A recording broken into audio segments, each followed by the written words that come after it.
अस्सलाम वालेकुम dear students. आज के लेक्चर में हम फार्मेसी एक्ट के सेक्शन 25 को डिस्कस करेंगे, जिसमें है qualification for the registration as a pharmacist और as an apprentice in the pharmacy. यानी कि कोई फार्मासिस्ट है या कोई अप्रेंटिस है, उसको रजिस्टर होने के लिए कौन कौन सी उसके पास क्वालिफिकेशन होनी चाहिए। अगर कोई फार्मासिस्ट रजिस्टर होना चाहता है या कोई अप्रेंटिस रजिस्टर्ड होना चाहता है तो उसके पास क्या तालीम होनी चाहिए। तो इसमें 3 सबसेक्शंस हैं, जिसमें पहला सबसेक्शन है the following person shall be qualified for the registration as a pharmacist under this act. इस सबसेक्शन में फार्मासिस्ट के लिए बताया गया कि कौन कौन से लोग जो हैं वो फार्मासिस्ट के तौर पर रजिस्टर्ड हो सकते हैं। तो इसका क्लास ए है a person who holds a degree in pharmacy granted by a university recognised by the central council. अगर एक स्टूडेंट है और उस स्टूडेंट के पास किसी ऐसी यूनिवर्सिटी की डिग्री है पढ़ी जिसको सेंट्रल काउंसिल ने मंजूर किया है, तस्लीम किया है, तो वो पर्सन जो है वो फार्मासिस्ट के तौर पर रजिस्टर हो सकता है। यानी कि कोई यूनिवर्सिटी अगर सेंट्रल काउंसिल से मंजूर शुदा है और उस यूनिवर्सिटी की डिग्री अगर स्टूडेंट के पास है तो वो फार्मासिस्ट के तौर पर रजिस्टर्ड होगा। क्लास बी में है a person who holds a diploma in pharmacy granted by an institution recognised by a central council. और इसके अलावा कोई ऐसा स्टूडेंट जिसने डिप्लोमा किया फार्मेसी में किसी ऐसे इदारे से जिसको सेंट्रल काउंसिल मंजूर करती है, वो भी फार्मासिस्ट के तौर पर रजिस्टर होगा। यानी कि वो इंस्टीट्यूट जिसको रिकॉग्नाइज किया है सेंट्रल काउंसिल ने, जिसको रिकॉग्नाइज का मतलब है मंजूर किया है, जिस इदारे को सेंट्रल काउंसिल मंजूर करती है, उस इदारे का अगर डिप्लोमा है किसी स्टूडेंट के पास तो वो फार्मासिस्ट के तौर पर रजिस्टर्ड हो सकता है। क्लास सी में है person who has the examination in pharmacy held by a provincial council.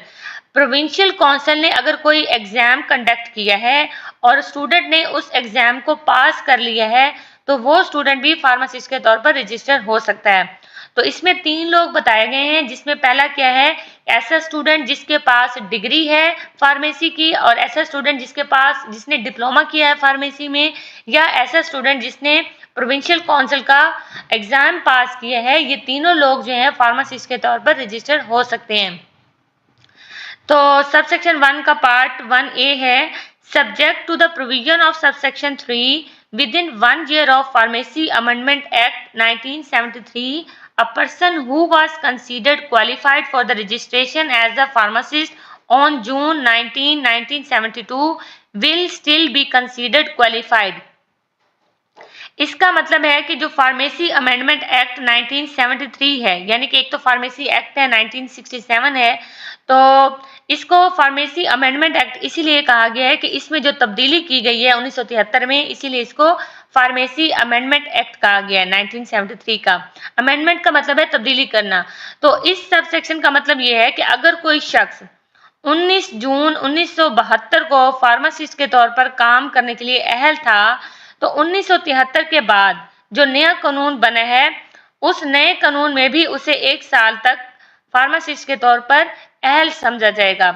तो इसका क्या मतलब है कि अगर कोई शख्स 19 जून को भी फार्मासिस्ट के तौर पर काम कर रहा था, वो सही काम कर रहा था, तो 1973 में अगर कानून में कोई तब्दीली हुई है तो उस तब्दीली के बाद भी वो 1 साल तक अहल समझा जाएगा।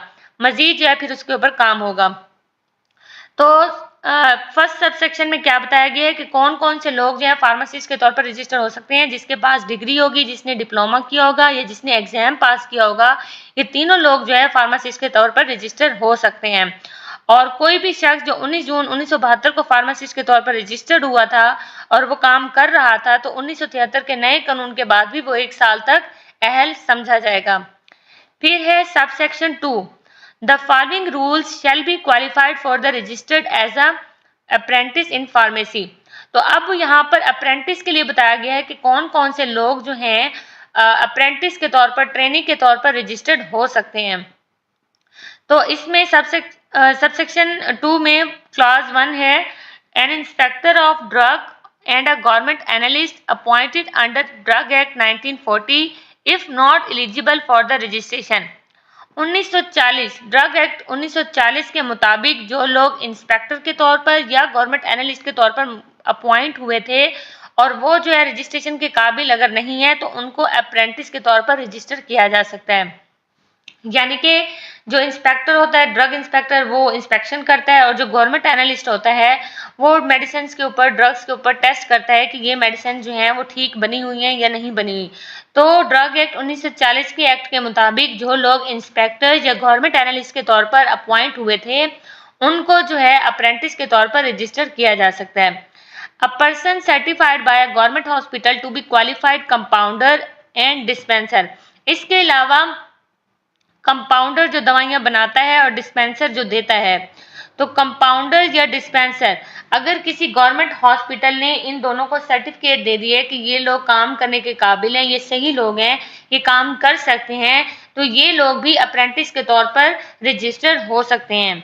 तीसरा पॉइंट है, a person who has been taken as a student और apprentice by the pharmacist and provides a certificate from a pharmacist register in register ए।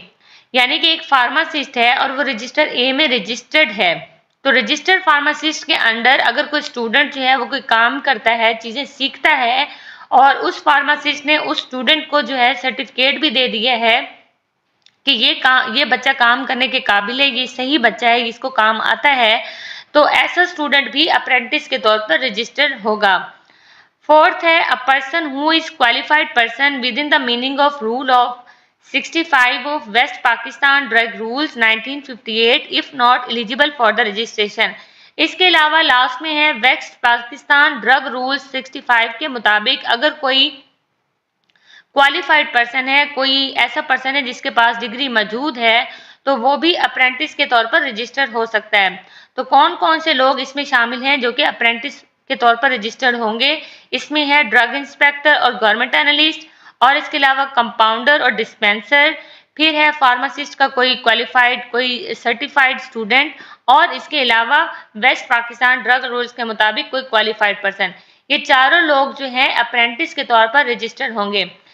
पहले सब सेक्शन में हमने ये देखा कि फार्मासिस्ट के तौर पर कौन रजिस्टर्ड हो सकते हैं, जिनके पास डिग्री है, जिनके पास डिप्लोमा है और जिन्होंने प्रोविंशियल काउंसिल का एग्जाम पास किया है, ये लोग फार्मासिस्ट के तौर पर रजिस्टर्ड होंगे। और सब सेक्शन 2 में हमने ये डिस्कस किया है कि कौन से लोग हैं जो अप्रेंटिस के तौर पर रजिस्टर्ड होंगे।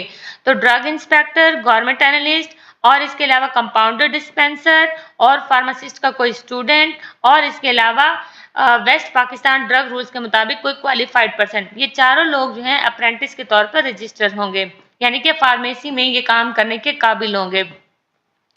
फिर है sub section 3, no person shall be qualified for the registration as a pharmacist और as an apprentice in pharmacy.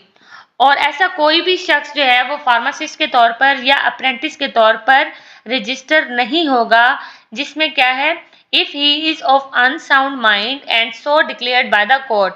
यानी कि अगर उसका ज़हनी तवाज़ुन ठीक नहीं है, अनसाउंड माइंड का मतलब है ज़हनी तवाज़ुन, अगर उसका ज़हनी तवाज़ुन ठीक नहीं है और कोर्ट ने भी इसको ये साबित कर दिया, डिक्लेयर कर दिया है कि ये बंदा जो है इसका ज़हनी तवाज़ुन ठीक नहीं है, तो ऐसा शख्स जो है वो फार्मासिस्ट या अप्रेंटिस के तौर पर रजिस्टर्ड नहीं हो सकता। और दूसरा कौन नहीं हो सकता, if he has been convicted by a court of an offence. Convicted का मतलब है मुजरिम, यानी कि अगर किसी ने ऑफेंस किया है, कोई कानून तोड़ा है और ड्रग कोर्ट के मुताबिक वो मुजरिम है, तो ऐसा शख्स भी जो है वो अप्रेंटिस या फार्मासिस्ट के तौर पर रजिस्टर्ड नहीं होगा। तो ओवरऑल अगर हम इस लेक्चर की बात करें, इसमें हमने क्या देखा कि कौन कौन से लोग हैं जो फार्मासिस्ट के तौर पर या अप्रेंटिस के तौर पर रजिस्टर्ड हो सकते हैं और उनके पास कौन सी क्वालिफिकेशन होनी चाहिए। तो फार्मासिस्ट के तौर पर रजिस्टर्ड होने के लिए डिग्री होनी चाहिए, डिप्लोमा होना चाहिए या फिर एग्जाम पास करना चाहिए।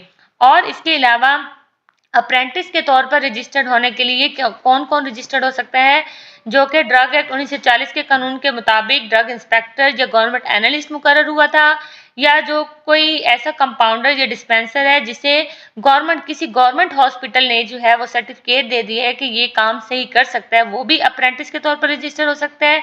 और इसके अलावा अगर फार्मासिस्ट है और वो फार्मासिस्ट रजिस्टर्ड है, तो रजिस्टर्ड फार्मासिस्ट से अगर कोई स्टूडेंट जो है उसकी सुपरविजन में, उसकी निगरानी में कोई काम करता है और वही रजिस्टर्ड फार्मासिस्ट उसको सर्टिफिकेट भी देता है, तो ये भी जो है अप्रेंटिस के तौर पर रजिस्टर्ड होगा।